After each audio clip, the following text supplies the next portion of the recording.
Jam waker di meja nakas Julia tidak berdering keras. Ia hanya berbunyi klik pelan, tanda menyerah pada pukul 4.30 pagi. Julia langsung terbangun. Di rumah ini, keheningan adalah sebuah kemewahan. Gencatan senjata singkat sebelum perang harian dimulai. Di usia 29 tahun, Julia adalah seorang arsitek di sebuah firma bergengsi di pusat kota. Seharian ia merancang struktur bangunan agar tahan gempa dan angin kencang, menghitung beban dinding dan titik tegangan. Namun di malam hari dan di jam-jam buta seperti ini, dialah dinding penahan beban itu.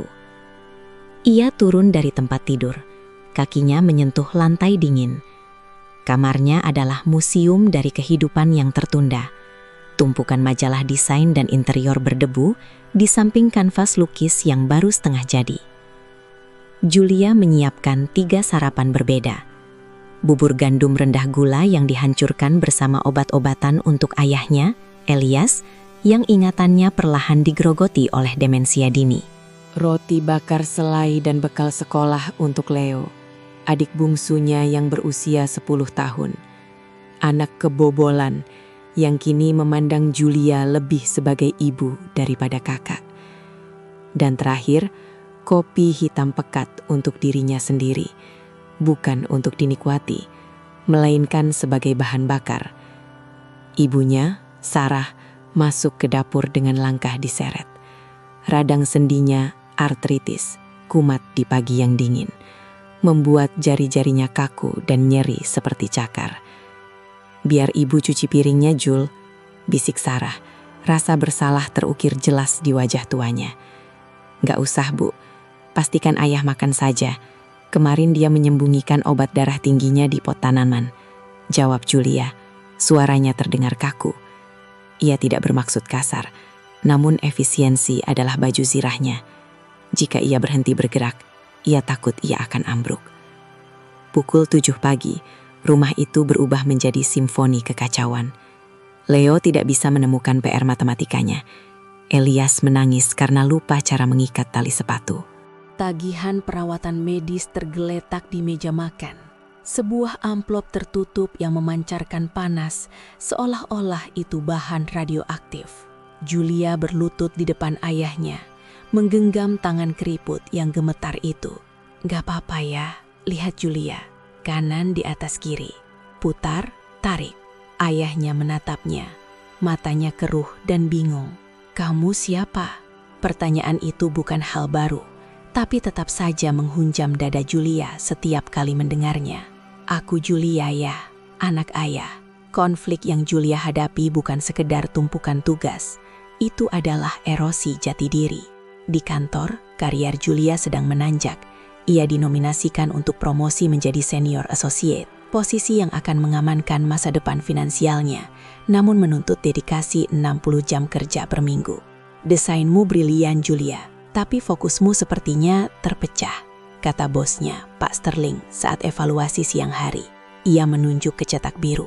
"Kamu melewatkan redundansi struktural di sini. Jika balok ini gagal, atapnya akan runtuh." Jika balok ini gagal, Julia menatap kertas itu kosong. Dialah balok itu. Titik patahnya tiba pada hari Selasa yang hujan di bulan November. Julia dijadwalkan mempresentasikan proposal renovasi perpustakaan kota, proyek yang akan mendefinisikan karirnya. Ia sudah berlatih berminggu-minggu, jasnya rapi, catatannya sempurna. 10 menit sebelum rapat, ponselnya bergetar. Sekolah Dasar Pertiwi. "Mbak Julia, ini soal Leo. Dia diskors, dia berkelahi. Mbak harus datang sekarang. Dia sangat terguncang." "Bisakah ibu saya yang datang?" bisik Julia, bersembunyi di bilik toilet kantor. Kepanikan naik ke tenggorokannya. "Kami sudah menelpon, tidak diangkat. Dan kondisi ayah Mbak, ya, Leo meminta Mbak." Julia menatap dirinya di cermin. Ia melihat wanita yang dipahat dari kelelahan. Jika ia pergi, promosi itu hilang. Jika ia tinggal, ia menelantarkan adik kecil yang praktis adalah anaknya. Ia keluar dari toilet, berjalan melewati ruang konferensi di mana para mitra perusahaan sudah berkumpul dan terus berjalan menuju lift. Ia memilih roti bagian bawah dari sandwich itu. Ia memilih keluarga. Perjalanan ke sekolah adalah kabur yang diwarnai air mata dan hujan. Ketika sampai di sana, Leo duduk di kantor kepala sekolah, lebam membiru di pipinya. Leo bukan anak nakal.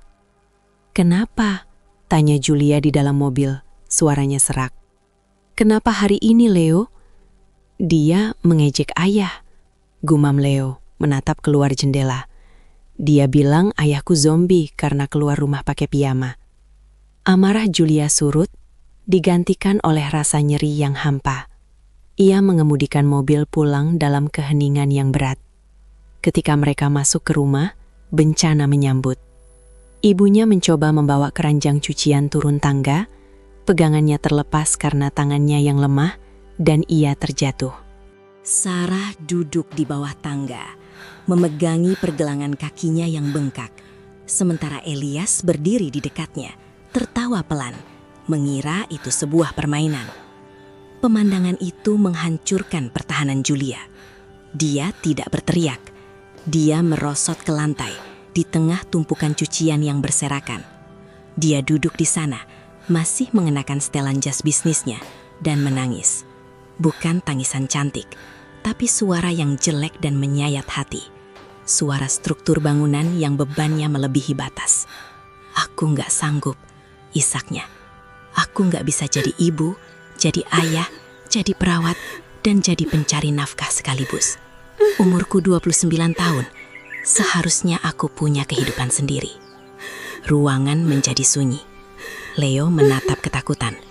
Ibunya membuang muka, rasa malu membakar wajahnya. Bahkan Elias tampak merasakan beratnya situasi. Tawanya memudar menjadi gumaman bingung. Malam itu, rumah lebih senyap dari biasanya. Julia duduk di teras, menatap hujan. Dia melewatkan rapat. Dia berasumsi dia sudah dipecat. Dia merasa benar-benar sendirian di rumah yang penuh orang. Pintu kasa berderit. Itu ibunya, Sarah, terpuncang-pincang dengan kaki diperban. Dia duduk di sebelah Julia. "Ibu tidak pernah menginginkan ini untukmu," kata Sarah lembut. "Kami seharusnya merawatmu sampai kamu bisa terbang bebas. Sebaliknya, kami malah mematahkan sayapmu." "Bukan salah ibu. Ini cuma gravitasi, keadaan," jawab Julia. "Bukan," kata Sarah tegas. "Ini gengsi. Kami terlalu gengsi untuk meminta bantuan karena tidak mau mengakui bahwa kami gagal. Dan kamu terlalu bangga untuk mengakui bahwa kamu juga manusia biasa." Sarah menyerahkan secari kertas pada Julia. Itu sebuah daftar. Jasa antarjemput lansia dinas sosial. Catering rantang murah. Tetangga sebelah, Bu Ratna, yang menawarkan diri menemani Elias setiap Selasa. "Ibu sudah menelepon mereka," kata Sarah. "Saat kamu mengurung diri di kamar tadi, kita mungkin tidak mampu membayar perawat pribadi, tapi kita bisa menerima bantuan." Keesokan harinya, Julia pergi bekerja, siap menerima surat pemecatan. Dia berjalan ke ruangan Pak Sterling dengan kepala tegak. "Saya minta maaf soal kemarin, ada darurat keluarga," katanya. "Jika Bapak butuh surat pengunduran diri saya mengerti." Pak Sterling menatapnya dari balik kacamatanya. "Saya tidak butuh pengunduran dirimu, Julia. Saya butuh arsitek yang merancang atrium agar lentur mengikuti angin, bukan yang patah melawannya." Dia berhenti sejenak. "Istri saya merawat ibunya selama 6 tahun. Saya tahu tatapan mata itu. Kami menjadwalkan ulang presentasi untuk hari Jumat. Pulanglah, tidur." 6 bulan kemudian, kekacauan tidak menghilang. Bagaimanapun juga, entropi adalah hukum alam, tetapi strukturnya telah berubah. Hari itu hari Minggu. Seorang pengasuh dari program komunitas sedang menemani Elias mendengarkan musik keroncong. Sarah sedang mengajari Leo melipat baju. Tangan artritisnya membimbing tangan muda Leo, berbagi beban. Julia duduk di sudut ruang tamu, Dia tidak sedang mengatur jadwal obat atau memeriksa PR. Dia sedang melukis. Lukisan cat air itu memperlihatkan sebuah jembatan. Bukan jembatan batu yang kaku, melainkan jembatan gantung yang ditahan oleh ribuan kabel baja kecil. Jika satu kabel menanggung semua beban, ia akan putus. Tapi jika ditenun bersama, mereka bisa menahan dunia. Julia sadar bahwa ketangguhan, resiliensi, bukan tentang menjadi sekeras baja. Itu tentang distribusi beban. Itu tentang mengizinkan dirinya disanggah, sama seperti dia menyangga orang lain. Dia menatap keluarganya yang berantakan, tidak sempurna, dan menyusahkan itu. Kelelahan masih ada di sana, tetapi rasa benci telah pudar, digantikan oleh cinta yang kuat dan protektif. Dia memang bagian dari generasi sandwich, ditekan dari kedua sisi. Namun, dia menyadari bahwa tekanan itu tidak menghancurkannya. Seperti batu bara di dalam bumi, tekanan itu justru menempanya menjadi sesuatu yang berbeda, sesuatu yang tak mudah patah. Julia mencelupkan kuasnya ke dalam air, mencampur warna kuning cerah. Dia tidak lagi sekadar bertahan hidup dalam himpitan. Dia sedang belajar membangun kehidupan di dalamnya.